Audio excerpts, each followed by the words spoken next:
Okay. Welcome back, everyone, to What's New and Coming Up with Lipedema. I'm Siobhan Huggins. I'm the research specialist with Lipedema Simplified and the Lipedema Project. And I'm here with Catherine Seo. Catherine, say hi. Hi, everyone. I'm the founder and CEO and hanging out with Siobhan today. And just a heads up, Catherine, I don't know if this is normal, but it did say that the Facebook stream was deleted. So, Yeah, um, I'm not sure if it's going to Facebook. They made a change. I know it's on YouTube. I know it's on LinkedIn. It could be. It could be on Facebook. No, it might not be. Yes, at least on one Facebook. okay. As long as we're all good, I just wanted to check in on that before we continued. Yeah. We need someone who understands what's going on, but I'll try it maybe over the weekend. Yeah, I don't know what's going on in my own life half the time, so having other people is always good. Oh my God, you Um, know what's going on half the time? That's wonderful. well, I do try hard. Uh, But yes, so I do know some stuff that is going on in the lipedema world, in our little world here. And that would have been a good segue if I had the words at the ready. But the first thing that's coming up is actually tomorrow. So that is going to be Saturday, July 26th at 3 p.m. Eastern. And that is going to be Finding Relief Strategies for Managing Lipedema Pain. And that is with Brian Hayward and Jerry Hamill, who've been doing a lot of really, really great work. They started working together in, I would say, the past year or two. And Brian has been working with the lipedema community for quite some time. I'll throw that link in the chat. no, I put it But okay. Oh yeah, you did. So basically, what they'll be talking about is ways to seek pain relief with lipedema that is not a surgical intervention. You don't need a prescription for it, although we always encourage you to speak to your doctor if you're planning on making any changes. And they're going to be focusing a lot on CBD, which, at least in the US, is widely available. It does vary country by country. I know it's more regulated in Sweden, but you can get it from my understanding. Um, but yes, so it could be topical or you could take it orally. And then Brian has a lot of information, even if you're not in the US, on how to look at the label and determine if it's good quality, if it's fair price. So if you're curious at all about that, or if you're looking to further explore different pain relief options that are non prescription, non addictive, then that might be a good place to check out. And Brian is super knowledgeable. Um, we have these pain check ins pretty frequently because people always have new questions and all of that. So, yes. And Jenny, hi. So, Jenny from Isle of Wight, I believe. She said, hi, Catherine and Siobhan. And I say hi back. Jenny's in the UK. Yes. It's really good. Hey, Jenny. Okay. Well, so let me talk a little bit about the pain webinar because I think um, what's so good is that Jerry was in pain and Mm-hmm. started to use the CBD and was able to manage her pain. Brian, as well, comes from a background as a chemical engineer. And so he was in enormous pain, not from lipedema, but from arthritis. Mm-hmm. And he was able to manage it and really begin doing things where he hadn't been able to play golf, which is a big deal for some people. Mm-hmm. Not for me, but for some people. And so, but I can understand it because I've been having more arthritis pain in my hands lately. Oh, it's a lot. I just tried to get lidocaine, and the insurance wants you to go through a pre-approval process. Mm. Unbelievable. Unbelievable. So we're going through a pre-approval process. And I just ordered some on Amazon. It's not as strong as what you get in the pharmacy. But anyway, just as an interim until the webinar tomorrow. Yeah. So, do you have any of the CBD self? Have you tried it to see if it'll help a little bit? I do, and I can't find it. Oh, that has happened to me a couple times, and I keep being like, you need to put it back in a specific place every single time, and I don't do that, of course. Yeah, I do So, that, except I moved. And yeah, and I don't, everything is yeah. And all over the place. And well, I'm not unpacked yet, and I moved a year ago, so you can imagine.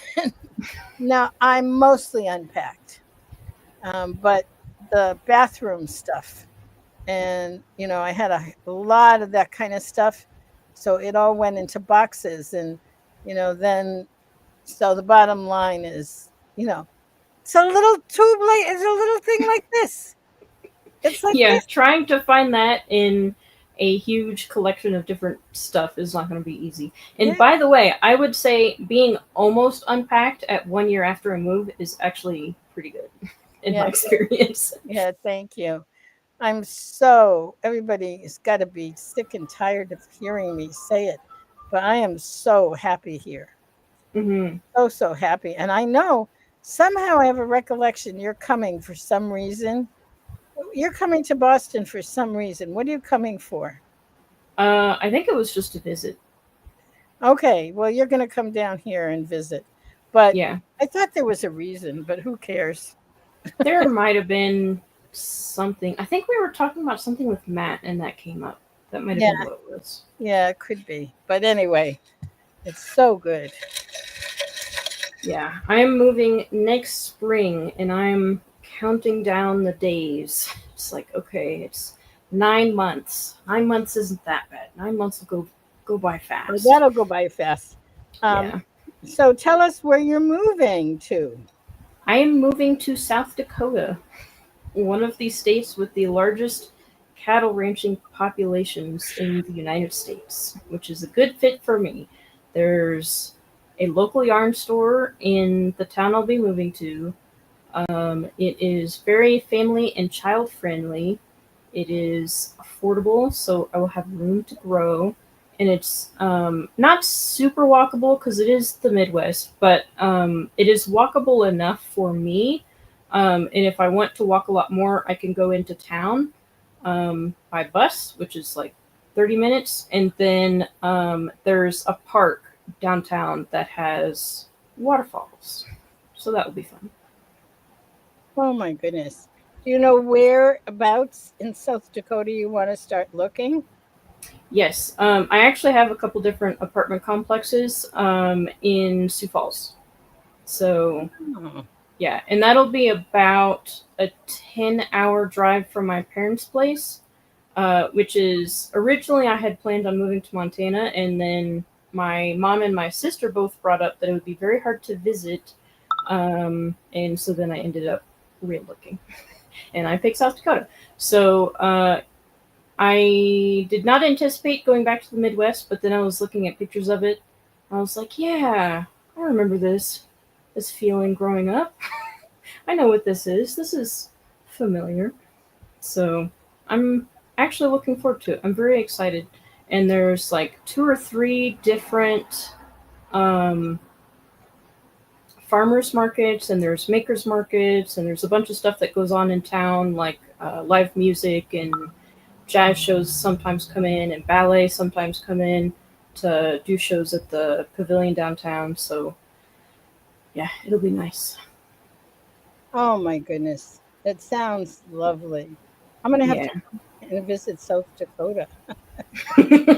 Yeah, it's gonna Very be fun. wonderful. Very wonderful. So I want to talk just a little bit about my fasting. Mm-hmm. So Siobhan is going to be doing a webinar for us on gentle keto. I want to put this in here. You can talk about that in a few minutes. Here it is. Did it come out across?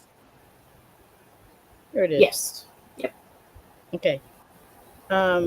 learn.lipedema-simplified.org/free-webinar. So that is Siobhan's webinar. Let me share it with people because I think it says some good stuff.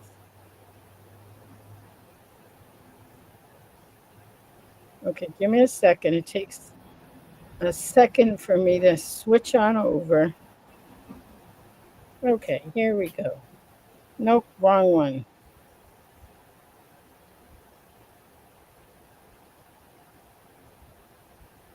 Wait.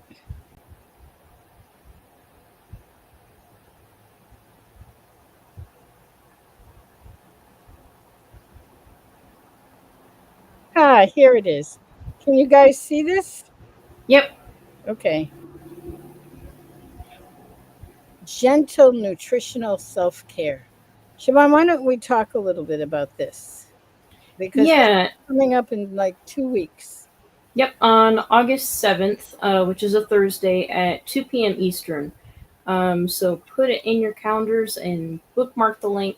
But so this topic came up after spending a lot of time with the lipedema community, because when I first started talking about nutrition, it was talking a lot about the science of it for lipedema, which is important. Um, but there's more to it than that. And I didn't realize how much more to it there was until I started talking to people and hearing from them, and they started talking about nutrition and what their experience was. And I noticed that there was a lot of almost like this perspective, like nutrition for lipedema was a punishment, or it was going to be miserable, or they had to restrict in a way that was really unpleasant. And so this presentation is talking a lot about the mindset aspect to nutrition. So, yes, I'll talk a little bit about the science of why it matters and things like that, but moving more towards a collaborative partnership with your body and thinking about nutrition as a way that can be used to support it without disregarding all the super important stuff of eating food that you actually like, being excited for your meals, being satiated at meals, not ignoring yourself when you're hungry, and building it into a lifestyle that you can really be happy and excited about. So that's one really cool thing that I've seen, is that people who really work towards this have gotten to a place where they have a good relationship with food again, which I think is a struggle for a lot of people these days. There's so much stuff that's messed up, and there's a lot of conflicting information and confusion about where the problem is. But we can look at this in a much more positive way. And like, I have put together, for reference, by the way, this is important context, but I've been on a ketogenic diet for almost 9 years at this point. So it'll be 10 years next year. And there definitely have been instances, like realistically, where I'm sitting around like, "Ah, nothing sounds good." And I'm just kind of like blase about food or whatever. But I'm always working towards that goal of really thinking about, like, okay, if nothing sounds good, let's flip through a mental catalog of food. Is there something that sounds good? Is it just that I'm not actually hungry? Or am I just wanting something that I don't usually eat? Like, recently, I've had weird cravings for sauerkraut, so I'm just eating a lot of sauerkraut. Like, fine, okay, if that's what sounds good, then I'll do that. Um, and then also integrating in, like, what I know personally about myself helps the most with my symptoms. So a ketogenic diet in general is really helpful for the lipedema related pain, but there's additional tweaks that I can do on top of that that help a lot with the swelling. And for me, that has to do a lot with how much fat that I'm eating. And so as I'm thinking about what I like to eat, it's like, okay, how can I make a higher fat version of this for myself? Because I know that'll be an additional benefit so I can enjoy what I'm eating and I can feel better at the same time. And it's definitely a process. So I've been going through this for almost 10 years at this point, almost a decade. And I'm still learning stuff about myself, about what works best for me. There's things that has changed over time. I was carnivore for a long time, and I found that I don't need that anymore. I still do fluctuate between keto and carnivore because I still like it. But that's the thing, is it's not, I feel like sometimes when we talk about diet, it's like, okay, you have to do this exact same thing forever now. And it's like, well, no, not necessarily. I've actually known a lot of people who have started with a more strict version and then found that as their health improved, they were able to add things back in or relax a little bit. And some people, not so much. I do know people who've been on a ketogenic diet long term and they do have to stay still very low carb, but even within that space, they've changed up what they're eating over time. They've introduced new dishes. They've simplified some stuff. So, yeah, the larger conversation about beyond the scientific aspects, beyond the goals that we obviously want in terms of managing swelling, pain reduction, weight management, things like that, what are the actual mental barriers and ways that we can think about this that is actually going to make it not miserable and Mhm. hopefully actually fun and pleasurable. And joyful. Yes, and joyful. Yeah, I want to add that in because I never ever thought that there were some foods that I literally had stopped eating in 1986, Mm-hmm. which is when I started my 12-step program. And so I was on what was considered a low carb program. I now know it actually wasn't as low carb as I then became accustomed to in keto, but um, so I've been doing some fasting, working with Megan Ramos, who um, is with Jason Fung, and they Mm-hmm. work together. They're good friends of Siobhan's, actually. Yep. And anyway, I broke my fast on the 14th, which was 2 weeks Monday, because I'm doing some lab testing, and I can't be fasting when I'm lab testing. And so my big fear, did I say big fear? I'm talking terror, was refeeding, Mm-hmm. like how to break the fast. What am I going to do? I've like broken fasts where I've started the day eating something light and, you know, okay. And 3 hours later, I'm digging into sugar, you know, Mm-hmm. done those kind of fast breaking. So this time I was determined to have it be easy and gentle. And by gosh, it was. Yay. And I included foods that I would not normally eat. I've gotten into sourdough bread. And now, Mm. I don't know, I haven't had bread since the mid 80s. But sourdough bread is very different, it metabolizes differently. So I said, well, let me see how I can do this. So on a couple of occasions, I've had a piece of sourdough toast. I thought I died and went to heaven. It was so good. And, I'm not going to eat it every single day or every single meal, you know, but having pleasurable foods. What else? I had fish and vegetables. That's not so sexy, but I had um, a nice salad. I mean, it's all about what is going to satisfy.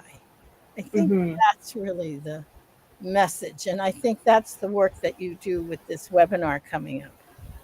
Yeah, and also just being open to experimenting, so not becoming dogmatic. Like, it can be very easy to be like, okay, I know this makes me feel good, and therefore everything else is bad. It's like, Hmm. well, not necessarily. It really depends on the context that you're in. Sometimes when you get healthier, you can tolerate more, or you figure out where your boundaries are. And sometimes that means saying, I know this isn't an all the time thing, but I feel like I can handle it in this amount. I'm going to try it, see how I react. And if it's okay every once in a while, I'm going to make the decision for myself that that is okay. And sometimes you try it and it doesn't work out. And it's like, okay, never mind. I changed my mind. But it can be very easy to get yourself locked in or even develop almost this like fear around food, which isn't always helpful. And so sometimes I'll do things to challenge my preconceptions over what is and isn't harmful. I haven't really talked about this much outside of Twitter, but I actually did a 2 weeks on, 2 weeks off potato diet of, you know, pre famine Irish diet, which is like 90% of calories coming from potatoes. And then I had a little bit of sour cream in there too, and some pickled red onion. And the reason I had wanted to do that was because I had seen other people experimenting with it who had histories of depression, who used ketogenic diets to manage that depression, and they didn't relapse. And I was like, okay, if this is a real thing, I want to know about this because it helps me mentally to know that I'm not locked into one option only, even Yeah, if that's 99.9% of what I'm going to be doing day to day anyway. And yeah, so I tried it. I did it for a weekend first because I've known with previous carb reintroductions that it tends to be very rapid onset if I have problems. And the weekend went okay. And I didn't have any issues with appetite. I was getting satiated with my meals. I kept a close eye on my weight to make sure I wasn't triggering any swelling. At the end of the weekend, I was like, okay, I'm going to extend this. Extended it out for a full 2 weeks, and it was fine. Like, it was fine. It was like, okay, this is cool. And contrary to what a lot of people thought, including my dad, it was not boring either. Like, you are eating potatoes every day with lots of salt. Potatoes need a lot of salt. Um, but I actually enjoyed every meal, especially with the sour cream. I thought it was really delicious. I didn't have any swelling, didn't gain any weight. There are some people who report that they lost weight using the potato diet. I did not. I stayed the exact same the entire time. I fluctuated between like 3 pounds, which was kind of disappointing. I was hoping I'd get some of that weight loss benefit, but remaining mentally stable, no relapse in depression, normal appetite, and no weight gain is still really cool. And I know I do have issues with fructose in particular, it seems like, bread, and some other things, flour and stuff like that. I've had rapid negative responses to, but to know that like starches in general seem to be okay if it's from a whole food is good information to have, and it helps prevent me from getting locked into that dogmatic belief system of keto is the only way and the only thing that'll ever work. Well, that's clearly not true. Granted, I did go back to keto right after. um, Cooking potatoes takes a long time. I found an hour in the oven. Oh my goodness. But so I did go back to keto. I'm back on high fat. But it was a fun experiment, and ultimately, I'm glad I did it. And it could have gone badly, in which case I still would have learned something. But that's why I started as carefully as I did. and I'm thinking of sweet potatoes. I did not try sweet potatoes. I actually want to circle back in winter. The reason that I stopped is I did 2 weeks on and 2 weeks off, and I did that a couple rounds. And I ultimately stopped because I kept having to take those pauses because during the summer I have a cow share, so I get 15 pounds of meat every month. And with the Oh potato yeah, diet, it's no added meat, it's just potatoes and dairy. yeah, So I had to pause to work down my meat share before my next one came in. And yeah, eventually I was like, I'm just going to put this on pause until winter yeah. where I can just do it consecutively to see if that makes a difference. But one arm I do want to do is sweet potatoes because they're even lower protein, which might make a difference. Um, and they are just different. They're higher vitamin A, which is interesting. I did try some different potato types. Russet Mhm. potatoes are gross. Yukon Gold are yummy. That's my conclusion. Yeah. Oh, that's great. Well, we're going to keep exploring. And so do put in your calendar Siobhan's webinar on August 7th, which is a Monday. August 7th is a Thursday. Are you sure? Yep, That's what the thing says. you're right. It is. August 7th, yes. Yep. Thursday. At 2 p.m. Eastern time. Yes. Okay, good. Yes. And so this webinar is going to be an introduction to a lot of these concepts, but as you can probably tell, there's a much larger conversation going on here, and we do update it and continue on the conversation even between these webinars and presentations and stuff like that. So if you're interested in the topic, come and hang out, and yeah, we'll continue the conversation from there and talk about it occasionally here, and it's just fun and interesting. Oh, it is. Well, do you know what is so good? Is this whole notion of of ending the war with food, Mm-hmm. For sure. ending the war with your body, ending the war with yourself. Mm-hmm. To be able to have anything and not have my mind constantly run round and round and round. You shouldn't eat that. Why did you do that? What are you? Yeah, anyway, it goes on and on and on. Or it Yes. used to go on and on. I have to say, thank God it doesn't anymore.